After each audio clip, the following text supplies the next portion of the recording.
Hi guys, I'm Lot, and welcome to my blog where I share my simple joys, village struggle, and everyday kwentos as a working mom and wife. Kung ganahan mo kasaba, katawa, o kwentuhan, dirita mag-abot. Don't forget to like, comment, and subscribe kay diri sa vlog.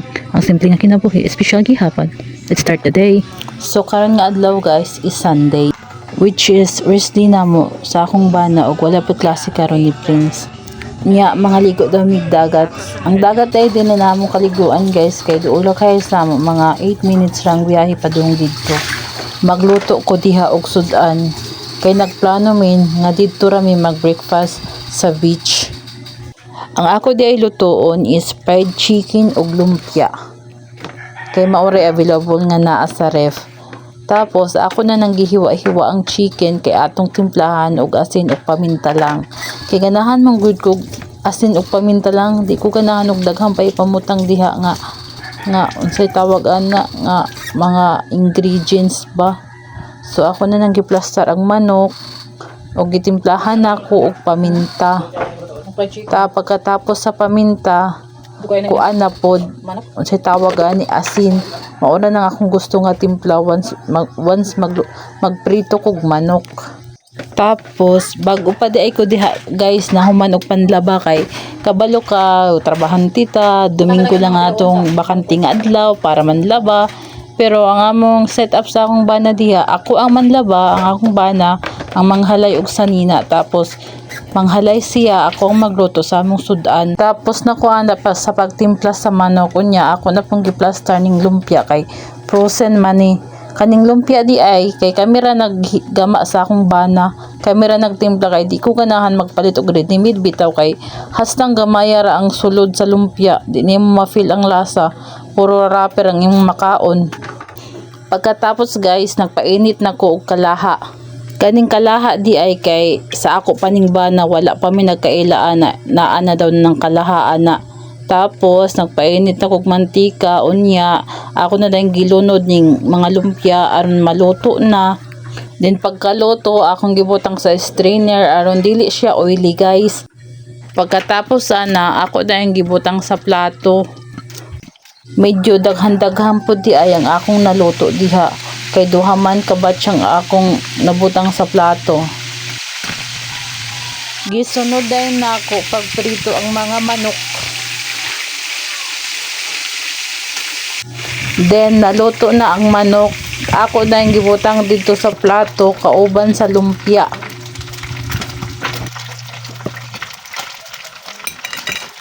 Unya naaman mi bilin nga sinugba gabi nga isda, ako na lang pud siya giprito og apil aron madala namo dito sa dagat. Pagkatapos pagprito, ako na silang gipamlastar sa tupper. Mao na siya mong dalunon dito karon isda, rice, kay rice is life, manta, manok og lumpia og duha ka pitsil nga tubig.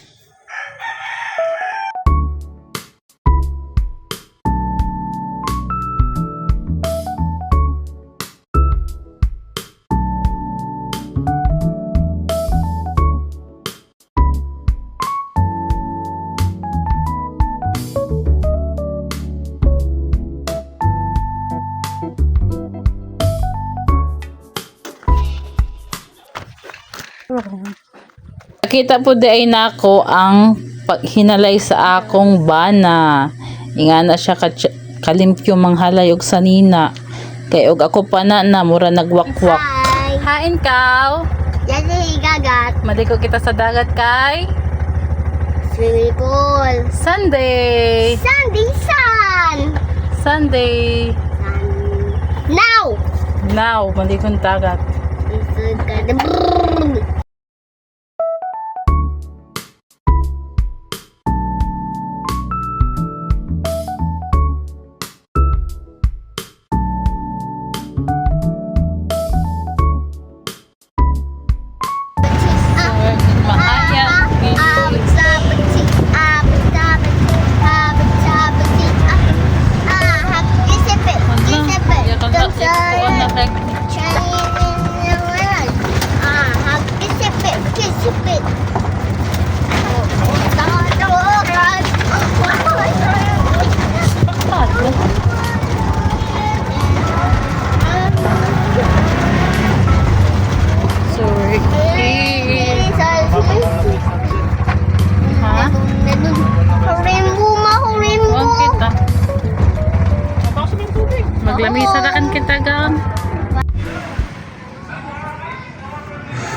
So naabot nami guys sa Mahayag Beach.